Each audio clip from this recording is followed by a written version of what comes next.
Hi friends, welcome back to my channel. ഞാൻ ഇന്ന് വന്നിരിക്കുന്നത് ഒരു കോഴി നിറച്ചതിൻ്റെ റെസിപ്പി ആയിട്ടാണ്. ഇതുണ്ടാക്കിയെടുക്കാൻ വളരെ എളുപ്പമാണ്, നല്ല ടേസ്റ്റി ആയിട്ടുള്ള ഡിഷുമാണിത്. സോ ഇത് ഉണ്ടാക്കുന്നതിന് വേണ്ടി നമുക്ക് എന്തൊക്കെയാണ് വേണ്ടതെന്ന് നോക്കാം. ഞാനിവിടെ ഒരു ഫുൾ ചിക്കനാണ് എടുത്തിരിക്കുന്നത്. 1 കിലോയുടെ ചിക്കനാണ് എടുത്തിരിക്കുന്നത്. തൊലിയൊക്കെ കളഞ്ഞ് നന്നായിട്ട് ക്ലീൻ ചെയ്ത് വെച്ചിട്ടുണ്ട്. ഇനി നമുക്ക് ചിക്കൻ മാരിനേറ്റ് ചെയ്യാൻ വേണ്ടിയിട്ടുള്ള മസാല ഉണ്ടാക്കാം. അതിന് വേണ്ടിയിട്ട് 1/2 ടീസ്പൂൺ മഞ്ഞൾപ്പൊടി, 2 ടീസ്പൂൺ മുളക് പൊടി, 3/4 ടീസ്പൂൺ ഗരം മസാല പൊടി, 1/2 ടീസ്പൂൺ കുരുമുളക് പൊടി, ഹാഫ് ലെമണിൻ്റെ ജ്യൂസ്, ആവശ്യത്തിന് ഉപ്പ്, പിന്നെ ഒരു 2 ടീസ്പൂൺ ജിഞ്ചർ ഗാർലിക് പേസ്റ്റ്. ഇത്രയും ചേർത്ത് നന്നായിട്ട് മിക്സ് ചെയ്യുക. കുറച്ച് പേസ്റ്റ് പരുവത്തിലാക്കണമെങ്കിൽ കുറച്ച് വെള്ളം കൂടെ ആഡ് ചെയ്തിട്ട് നന്നായിട്ട് മിക്സ് ചെയ്യുക.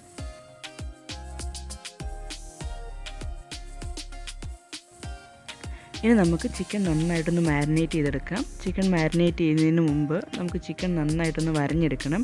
എന്നാലേ ഈ മസാലയൊക്കെ ചിക്കനിലേക്ക് ഇറങ്ങി ചെല്ലുള്ളൂ. ചിക്കൻ്റെ ഉള്ളിലേക്കെല്ലാം ഈ മസാല മിക്സ് തേച്ച് പിടിപ്പിക്കണം. അതിന് ശേഷം നമുക്ക് ചിക്കൻ ഒരു 1 മണിക്കൂർ റെസ്റ്റ് ചെയ്യാൻ വയ്ക്കാം.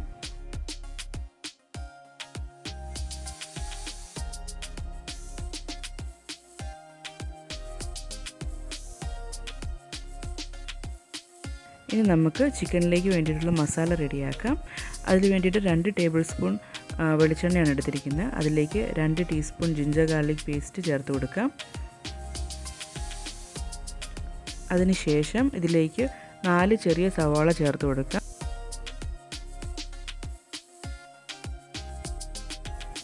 സവാള ഒന്ന് വഴണ്ട് വരുമ്പോഴത്തേക്കും നമുക്കിതിലേക്ക് 1/2 ടീസ്പൂൺ മഞ്ഞൾപ്പൊടിയും, 1 ടീസ്പൂൺ മുളക് പൊടിയും, 1 ടീസ്പൂൺ ഗരം മസാല പൊടിയും, 1/2 ടീസ്പൂൺ കുരുമുളക് പൊടിയും, ആവശ്യത്തിന് ഉപ്പും ചേർത്ത് വഴറ്റിയെടുക്കാം. ഇനി നമുക്ക് ഇതിൽ നിന്ന് കുറച്ച് മസാലയും 1 മുട്ട പുഴുങ്ങിയതും കൂടെ ചിക്കനിലേക്ക് നിറച്ച് കൊടുക്കാം.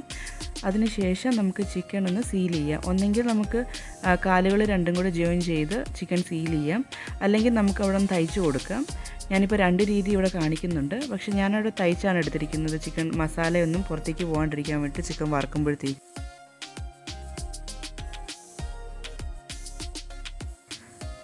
ചിക്കൻ തയ്ച്ചെടുത്തതിന് ശേഷം നമുക്ക് കാലുകൾ രണ്ടും കൂടെ ഒരു നൂല് വെച്ച് കൂട്ടി കെട്ടി വയ്ക്കാം. അതിന് ശേഷം നമുക്കിനി ചിക്കൻ വറുത്തെടുക്കാം. ചിക്കൻ വറുത്തെടുക്കാൻ വേണ്ടിയിട്ട് ഞാനൊരു 5 ടേബിൾ സ്പൂൺ വെളിച്ചെണ്ണ എടുക്കുന്നുണ്ട്. നമ്മൾ ചിക്കൻ ഡീപ്പ് ഫ്രൈ അല്ല ചെയ്യുന്നത്, ഷാലോ ഫ്രൈ ആണ് ചെയ്യുന്നത്.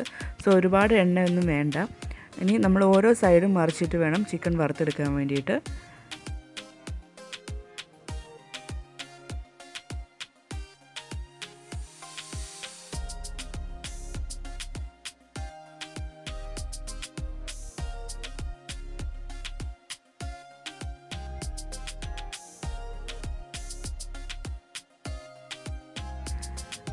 ചിക്കൻ വറുത്തെടുത്തതിന് ശേഷം നമ്മൾ ഓൾറെഡി റെഡിയാക്കി വെച്ചിരിക്കുന്ന മസാല ഈ ചിക്കൻ വറുത്തെടുത്ത എണ്ണയിലേക്ക് ചേർത്ത് നന്നായിട്ടൊന്ന് മിക്സ് ചെയ്തെടുക്കണം.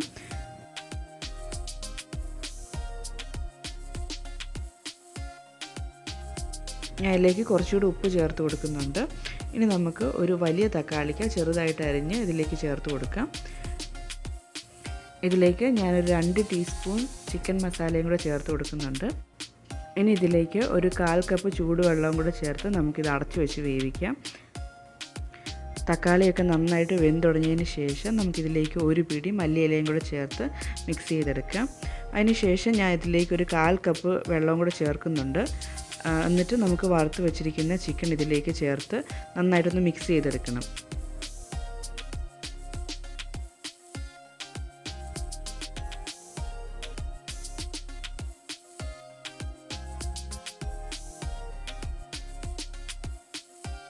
അതിനുശേഷം നമുക്ക് കുക്കർ അടച്ച് വെച്ച് ഒരു മീഡിയം ഫ്ലെയിമിൽ 1 വിസിൽ വരുന്നിടം വരെ നന്നായിട്ടൊന്ന് വേവിച്ചെടുക്കാം. വേവിക്കുമ്പോൾ നന്നായിട്ട് വെള്ളം ഇറങ്ങുന്ന ചിക്കൻ ആണെങ്കിൽ ആ ലാസ്റ്റ് ചേർത്ത 1/4 ഗ്ലാസ് വെള്ളം ചേർക്കേണ്ട ആവശ്യമില്ല. ഇൻ കേസ് നിങ്ങളിപ്പോൾ വെള്ളം ചേർത്തതിന് ശേഷം ചിക്കനിൽ നിന്ന് ഒരുപാട് വെള്ളം ഇറങ്ങിയാൽ നമ്മൾ കുക്കർ തുറന്നതിന് ശേഷം ഗ്രേവി ഒന്ന് വറ്റിച്ചെടുത്താൽ മതിയാകും. സോ നമ്മുടെ കോഴി നിറച്ച് ഇവിടെ റെഡി ആയിട്ടുണ്ട്. എല്ലാവരും ട്രൈ ചെയ്യുക. റെസിപ്പി ഇഷ്ടമായെങ്കിൽ ലൈക്ക് ചെയ്യുക, ഷെയർ ചെയ്യുക, സബ്സ്ക്രൈബ് ചെയ്യുക.